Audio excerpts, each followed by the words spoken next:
Getting ready to do an installation Signal Dynamics Headlight Modulator on the wife's 2012 Spyder RS. A little unique situation here. The 2012 Spyder RS has dual headlights. The headlights are H7 bulbs mounted inside weather-tight canisters behind the cowling. And the high beams, I'm going to show here momentarily, aren't the separate bulb. It's a shutter that drops down in front of the headlight. Let me get around here where I can activate the high beams. I'm sure you can't see it here, but if we look at the trash can here, when I flip the high beams on, you watch the top of you'll notice the top of the light is a rather solid line. It opens up to a taller light. That's because of the shutter dropping down in front of the headlight, which is going to affect the modulator operation. I've got a couple concepts. I'm going to start just basically just wiring it into the low beam only and see if that works. If not, I've seen a schematic for an automotive function relay that consolidates the two modulated signals into one signal feeding up to that singular headlight bulb or pair of headlight bulbs. Okay, in preparation for wiring the headlight modulator, we're going to look at the schematic, the wiring diagram for the Spyder. We'll go over where we're connecting into what is labeled on the diagram as HLC. Here you see HLC.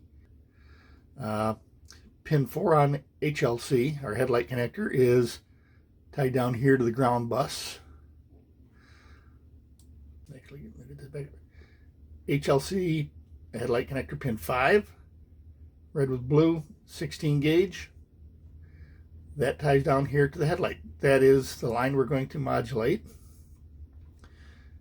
Headlight connector pin 2. That's a gray 16 gauge. That goes to the high beam, but that is for the shutter, for raising and lowering the shutters. That we are not going to do anything other than we'll tap into the line as I make the connector up.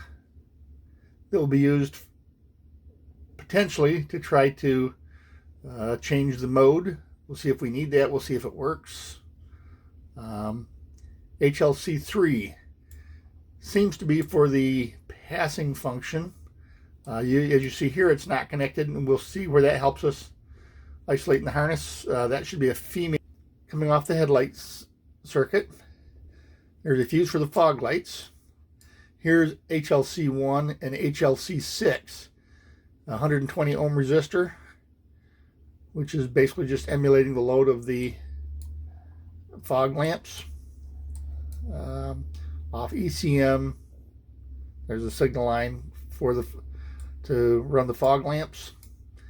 Don't know why Can-Am didn't just reflash the ECM and remove that signal, leave that output open, but they decided to leave it in and just emulate the fog lamps with a resistor to fool the ECM.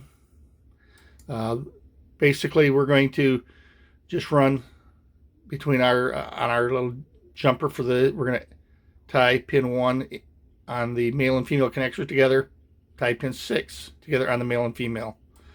Again, going back over here, I won't even bother with pin 3. We will leave that open. I'll put a plug in the connector to maintain weather tight. So we're going to deal primarily with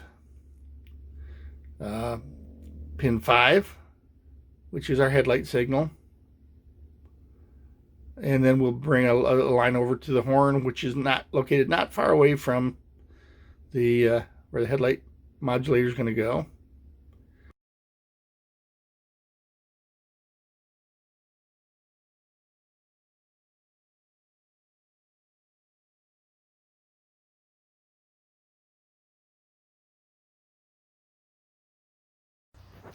Yep, getting ready to install the Signal Dynamics Headlight Modulator. As shown previously, I've fabbed up the plug-and-play harness that came from Signal Dynamics as the universal. I modified it slightly, adding the Deutsch male and female 6-position connectors that mate with the Spyder RS Headlight connector, HLC, in the service manual.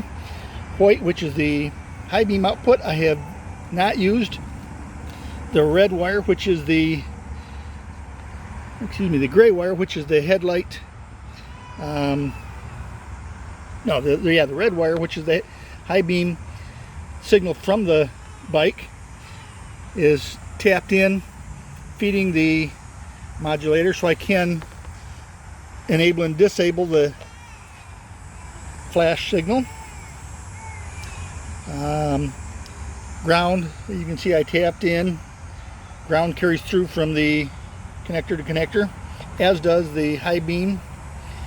And there are 2 wires on pins 1 and 6, which are for fog lamps that don't exist, but they put a 120 ohm resistor in to fool the engine control module to let it think that the fog lights are in and operational. In preparation for this, I've removed the upper side panel as well as the side panel, which gives me access to the horn right down here. Horn, I see 2 wires, an orange with a white tracer and a green. Green is most likely ground. So we'll start by plugging the horn into the orange with white wire. If that doesn't work, then we'll switch it to the green. Headlight, or the daylight sensor, ambient light sensor, I haven't really entirely figured it out yet. Looking at a couple of options. Let's go ahead and we'll start the process. Okay, back with this now. I went ahead and got the headlight connector disconnected. I'm going to take the male body connector and plug that in to the female connector here. Got that nice firm click sound. It's connected. I'll do the same now with the other end of the harness.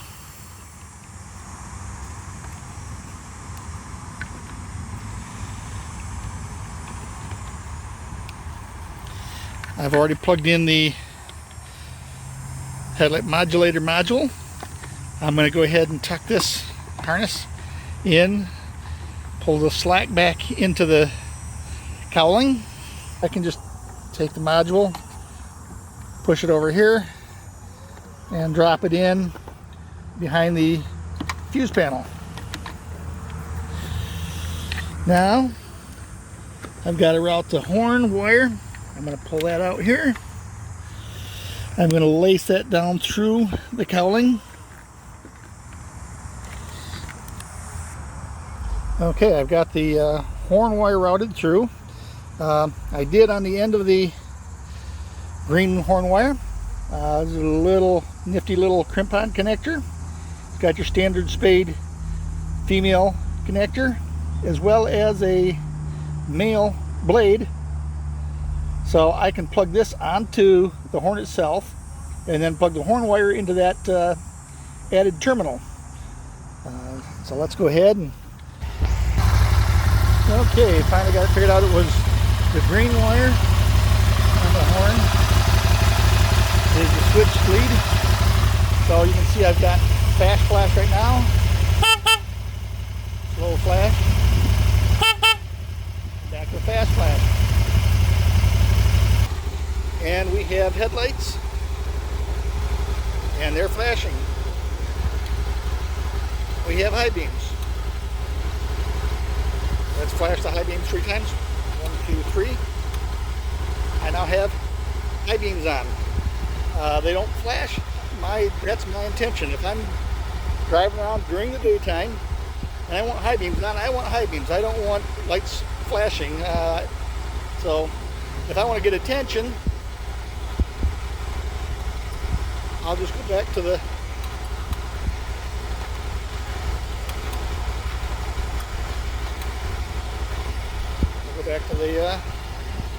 modulating headlights.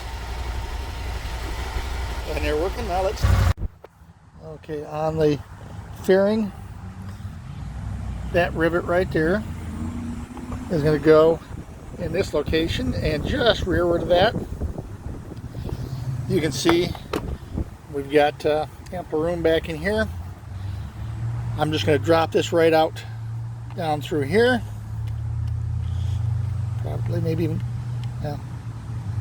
drop it down like this, I guess. I'm going to drill a hole in that bottom side of that side fairing. That'll put it out looking straight down at the road. It's well away from the tires. You've got the nose here that's going to keep most everything away from it. It'll be as out of the weather as any location up under the fairing type of location that they recommend.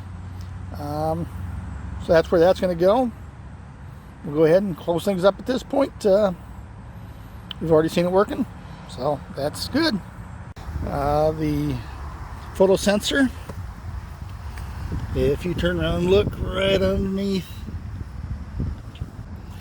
right there is that photo sensor. Right out of the way, but it works great.